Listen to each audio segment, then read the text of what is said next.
Hi hello friends, ಎಲ್ಲರಿಗೂ ನಮಸ್ಕಾರ. ರೇಖಾ ಅಡುಗೆ ಚಾನಲ್ಗೆ ಸ್ವಾಗತ. ಬನ್ನಿ, ಇವತ್ತು ನಾನು ಮಾಡ್ತಾ ಇರೋಂಥ ರೆಸಿಪಿ ಒಂದು ಸಿಂಪಲ್ ಆಗಿ ಮುಲ್ಲಂಗಿನಲ್ಲಿ ಪಲ್ಯ ಮಾಡೋಣ ಅಂದ್ಕೊಂಡಿದ್ದೀನಿ. ಹಾಗಾದರೆ ಈ ಪಲ್ಯ ನೋಡೋಕ್ಕೆ ಮುಂಚೆ ನಮ್ಮ ಚಾನಲ್ ಹೊಸದಾಗಿ ನೀವು ನೋಡ್ತಾ ಇದ್ದರೆ ಹಾಗೆ ಸಬ್ಸ್ಕ್ರೈಬ್ ಬಟನ್ನ ಕ್ಲಿಕ್ ಮಾಡಿ, ಹೊಸ ವಿಡಿಯೋ ನೋಟಿಫಿಕೇಷನ್ಗೋಸ್ಕರ ಬೆಲ್ಲೈಕನ್ ಕೂಡ ಕ್ಲಿಕ್ ಮಾಡ್ಕೊಳ್ಳಿ. ಈಗ ಈ ಪಲ್ಯ ಮಾಡೋದು ಹೇಗೆ, ಇದಕ್ಕೆ ಬೇಕಾಗುವ ಇಂಗ್ರೀಡಿಯೆಂಟ್ಸ್ ನೋಡ್ಕೊಬರೋಣ. ಇಲ್ಲಿ 2 ಮೀಡಿಯಂ ಸೈಜ್ ಮುಲ್ಲಂಗಿ ತಗೊಂಡಿದ್ದೀನಿ. ಆ ಮುಲ್ಲಂಗಿ ಮೇಲೆ ಇರೋ ಸಿಪ್ಪೆ ತೆಗೆದು ಇದನ್ನು ಆದಷ್ಟು ಚಿಕ್ಕ ಚಿಕ್ಕದಾಗಿ ಕಟ್ ಮಾಡಿ ಇಟ್ಕೊಳ್ಳಿ. ಸುಮಾರು 1 ಕಪ್ ಆಗೋಷ್ಟು ಮುಲ್ಲಂಗಿನ ಕಟ್ ಮಾಡಿ ಇಟ್ಕೊಂಡಿದ್ದೀನಿ. 1 ಈರುಳ್ಳಿ ಒಗ್ಗರಣೆ ಕಟ್ ಮಾಡಿ ಇಟ್ಕೊಂಡಿದ್ದೀನಿ. ಒಂದು 7-8 ಬೆಳ್ಳುಳ್ಳಿನ ಜಜ್ಜಿಟ್ಕೊಂಡಿದ್ದೀನಿ. ಒಂದು 1/4 ಟೀ ಸ್ಪೂನ್ ಅರಿಶಿನ, ಹಾಗೆ ಒಗ್ಗರಣೆಗೆ ಸ್ವಲ್ಪ ಕರಿಬೇವು. ಇಲ್ಲಿ 3 ಒಣಗಿದ ಮೆಣಸಿನ್ಕಾಯಿನ ಕಟ್ ಮಾಡಿ ಇಟ್ಕೊಂಡಿದ್ದೀನಿ. ನೀವು ಬೇಕಂದ್ರೆ ಹಸಿ ಮೆಣಸಿನ್ಕಾಯಿ ಕೂಡ ಯೂಸ್ ಮಾಡ್ಕೊಳ್ಳಿ. ಇಲ್ಲಿ ಒಂದು ಅರ್ಧ ಟೀ ಸ್ಪೂನ್ ಆಗೋಷ್ಟು ಸಾಸಿವೆ ಜೀರಿಗೆ 2 ತಗೊಂಡಿದ್ದೀನಿ. ಒಂದು ಅರ್ಧ ಕಪ್ ಆಗೋಷ್ಟು ಫ್ರೆಶ್ ಆಗಿರೋ ತೆಂಗಿನಕಾಯಿನ ತುರಿದಿಟ್ಕೊಂಡಿದ್ದೀನಿ. ನಿಮಗೆ ಟೈಮ್ ಇಲ್ಲ ಅಂದರೆ ಮಿಕ್ಸಿಯಲ್ಲಿ ಕೂಡ ಪುಡಿ ಮಾಡಿಟ್ಕೊಳ್ಳಿ. ಇಲ್ಲಿ ಪಲ್ಯಕ್ಕೆ ಪುಡಿ ಮಾಡ್ಕೋಬೇಕಾಗುತ್ತೆ. ಅದಕ್ಕೆ ಒಂದು 2 ಟೇಬಲ್ ಸ್ಪೂನ್ ಉದ್ದಿನಬೇಳೆ, 2 ಒಣಮೆಣಸಿನ್ಕಾಯಿ ತಗೊಂಡಿದ್ದೀನಿ, ಸ್ವಲ್ಪ ಕೊತ್ತಂಬರಿ ಮತ್ತು ರುಚಿಗೆ ತಕ್ಕಷ್ಟು ಉಪ್ಪು, ಒಗ್ಗರಣೆಗೆ ಆಗೋಷ್ಟು ಎಣ್ಣೆ. ಈಗ ಹೇಗೆ ಮಾಡೋದು ಅಂತ ನೋಡೋಣ ಬನ್ನಿ. ಈಗ ಒಂದು ಬಾಣಲಿ ಇಟ್ಕೊಂಡು ನಾನು ಅದಕ್ಕೆ ಉದ್ದಿನಬೇಳೆನೂ ಮತ್ತು ಒಣಗಿದ ಮೆಣಸಿನ್ಕಾಯಿ ಹಾಕ್ಕೊಂಡು ಹುರ್ಕೊತಾ ಇದ್ದೀನಿ. ಸೊ ಆದಷ್ಟು ಇದನ್ನು ಲೈಟ್ ಗೋಲ್ಡನ್ ಕಲರ್ ಬರೋವರೆಗೂ ಹುರ್ಕೊಳ್ಳಿ. ಇದನ್ನು ಹುರಿದಿದ ಮೇಲೆ ಮಿಕ್ಸಿಯಲ್ಲಿ ಪುಡಿ ಮಾಡ್ಕೋಬೇಕಾಗುತ್ತೆ. ನಾನು ಫಸ್ಟೇ ಮನೇಲಿ ಮಾಡಿಟ್ಕೊಂಡಿದ್ದೆ, ಸೊ ಅದನ್ನೇ ಯೂಸ್ ಮಾಡ್ತಾ ಇದ್ದೀನಿ. ನಿಮ್ಗೆ ತೋರಿಸೋದಕ್ಕೋಸ್ಕರ ನಾನು ಹುರ್ಕೊಂಡೆ. ಸೊ ಅದನ್ನು ಪುಡಿ ಮಾಡಿಟ್ಕೊಂಡ್ಮೇಲೆ ಅದೇ ಬಾಣಲಿಗೆ ಒಂದು 2 ಟೇಬಲ್ ಸ್ಪೂನು ಎಣ್ಣೆ ಹಾಕ್ಕೊಂಡು ಇದಕ್ಕೆ ಒಗ್ಗರಣೆಗೆ ನೀವು ಕಡಲೆಬೇಳೆ ಕೂಡ ಹಾಕೋಬೋದು. ನಾನು ಉದ್ದಿನಬೇಳೆನೇ ಯೂಸ್ ಮಾಡ್ತಾ ಇದ್ದೀನಿ. ಮತ್ತು ಇದಕ್ಕೆ ಸಾಸಿವೆ ಜೀರಿಗೆ ಕೂಡ ಹಾಕ್ಕೊತಾ ಇದ್ದೀನಿ. ಇದೆಲ್ಲ ಹಾಕೊಂಡು ಫ್ರೈ ಮಾಡ್ಕೊಳ್ಳೋಣ. ಮತ್ತು ಉದ್ದಿನಬೇಳೆ ಸ್ವಲ್ಪ ಲೈಟ್ ಗೋಲ್ಡನ್ ಕಲರ್ ಬರಬೇಕಾಗುತ್ತೆ.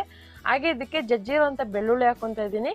ನಿಮಗೆ ಬೆಳ್ಳುಳ್ಳಿ ಫ್ಲೇವರ್ ಬೇಡ ಅಂದರೆ ಸ್ಕಿಪ್ ಮಾಡ್ಕೋಬೋದು, ಹಾಕಿದ್ರೆ ಪಲ್ಯಗಳಿಗೆ ಚೆನ್ನಾಗಿರುತ್ತೆ. ಮತ್ತು ಇಲ್ಲಿ ಒಣಗಿದ ಮೆಣಸಿನ್ಕಾಯಿ ಹಾಕ್ಕೊತಾ ಇದ್ದೀನಿ ಖಾರಕ್ಕೆ, ಮತ್ತು ಈರುಳ್ಳಿ ಹಾಕ್ಕೊತಾ ಇದ್ದೀನಿ.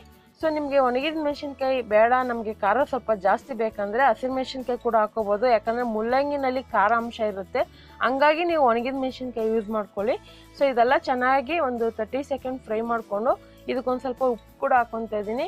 ಉಪ್ಪು ಮಾತ್ರ ಮೇಯ್ನು ನೋಡಿ ಹಾಕ್ಕೊಳ್ಳಿ, ಯಾಕಂದರೆ ಮುಲ್ಲಂಗಿನಲ್ಲಿ ಉಪ್ಪಿನಂಶ ಜಾಸ್ತಿ ಇರುತ್ತೆ.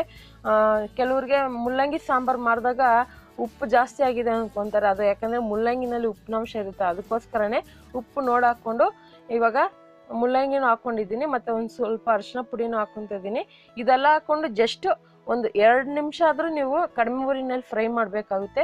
ಒಂದು 2 ನಿಮಿಷದಲ್ಲಿ ಫ್ರೈ ಮಾಡಿದ ನಂತರ ಇದಕ್ಕೆ ಒಂದು ಸ್ವಲ್ಪ ನೀರು ಯೂಸ್ ಮಾಡ್ತೀನಿ, ಯಾಕಂದರೆ ಬೇಯಬೇಕಾಗುತ್ತೆ. ಅದಕ್ಕೋಸ್ಕರ ಸುಮಾರು ಒಂದು 1/4 ಲೋಟ ಆಗೋಷ್ಟು ನೀರು ಹಾಕ್ಕೊಳ್ಳಿ. ನಿಮ್ಗೆ ಅಳತೆ ಗೊತ್ತಾಗಿಲ್ಲ ಅಂದರೆ ಒಂದು ಸ್ವಲ್ಪ ನೀರು ಹಾಕ್ಕೊಳ್ಳಿ, ಯಾಕಂದರೆ ಅದು ಒಂದು 5 ನಿಮಿಷ ಬೇಯಬೇಕಾಗುತ್ತೆ. ಸೊ ಮುಚ್ಚಳ ಮುಚ್ಚಿ ಒಂದು 5 ನಿಮಿಷ ಬೇಯಕ್ಕೆ ಬಿಡ್ತೀನಿ.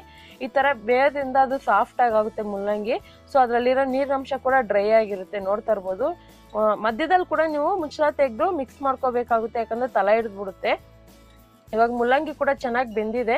ಸೊ ಇದಕ್ಕೆ ನಾನು ಉದ್ದಿನಬೇಳೆ ಮೆಣಸಿನ್ಕಾಯಿ ಪುಡಿ ಮಾಡಿದ್ನಲ್ಲ ಅಷ್ಟು ಹಾಕ್ಕೊತಾ ಇದ್ದೀನಿ. 2 ಟೇಬಲ್ ಸ್ಪೂನ್ ಉದ್ದಿನಬೇಳೆ ತಗೊಂಡಿದ್ದು ಅಷ್ಟು ಪುಡಿ ಹಾಕ್ಕೊಳ್ಳಿ. ನೀವು ಆದಷ್ಟು ಪುಡಿನ ನೀವು ನುಣ್ಣಗೆ ಪುಡಿ ಮಾಡ್ಬೇಕಂತ ಏನಿಲ್ಲ, ಸ್ವಲ್ಪ ತರಕಾರಿಯಾಗೂ ಪುಡಿ ಮಾಡ್ಕೊಳ್ಳಿ, ರವೆ ಥರ. ಸೊ ಇದಕ್ಕೆ ತೆಂಗಿನಕಾಯಿ ತುರಿ ಮತ್ತು ಕೊತ್ತಂಬರಿ ಹಾಕ್ಕೊತಾ ಇದ್ದೀನಿ. ಸೊ ಇದೆಲ್ಲ ಹಾಕ್ಕೊಂಡು ಮಿಕ್ಸ್ ಮಾಡ್ಕೊಬಿಡೋಣ. ಅಷ್ಟೇ, ಇದು ಫುಲ್ಲು ಡ್ರೈ ಆಗಿ ಪಲ್ಯ ರೆಡಿ ಆಗಿದೆ, ನೋಡ್ತಾ ಇರ್ಬೋದು. ಎಷ್ಟು ಮುಲ್ಲಂಗಿ ಕೂಡ ಹೆಲ್ತ್ಗೆ ಒಳ್ಳೆಯದು. ಕೆಲವ್ರು ಇಷ್ಟಪಡಲ್ಲ, ಅಂಥವ್ರಿಗೆ ಈ ಥರ ಪಲ್ಯ ಮಾಡಿಕೊಡಿ, ತುಂಬ ಇಷ್ಟಪಟ್ಟು ತಿಂತಾರೆ. ಅದರಲ್ಲೂ ಈ ಮುಲ್ಲಂಗಿ ಪಲ್ಯ ಜೊತೆಗೆ ನೀವು ಚಪಾತಿ ಅಂದರೆ ಸೂಪರಾಗಿರುತ್ತೆ ಕಾಂಬಿನೇಷನು. ಇಲ್ಲಾಂದರೆ ನೀವು ಅನ್ನ ಸಾಂಬಾರು ಜೊತೆಗೆ ಕೂಡ ಸೈಡ್ ಡಿಶಾಗಿ ತಿನ್ಬೋದು, ತುಂಬ ಚೆನ್ನಾಗಿರುತ್ತೆ. ಖಂಡಿತ ಇವತ್ತು ಮಾಡಿರೋಂಥ ರೆಸಿಪಿ ನಿಮ್ಗೆ ಇಷ್ಟ ಆಗಿದೆ. ನೀವು ಕೂಡ ಈ ರೆಸಿಪಿನ ಟ್ರೈ ಮಾಡಿ ನಿಮ್ಮ ಅನಿಸಿಕೆನ ಕಮೆಂಟ್ ಮೂಲಕ ತಿಳಿಸಿ. ಮತ್ತಷ್ಟು ಈಸಿ ರೆಸಿಪಿಗೋಸ್ಕರ ರೇಖಾ ಅಡುಗೆ ಚಾನಲ್ನ ಸಬ್ಸ್ಕ್ರೈಬ್ ಮಾಡಿ, ಶೇರ್ ಮಾಡಿ, ಲೈಕ್ ಮಾಡಿ. ಈ ವಿಡಿಯೋ ನೋಡಿದ್ದಕ್ಕಾಗಿ ಎಲ್ಲರಿಗೂ ಧನ್ಯವಾದಗಳು.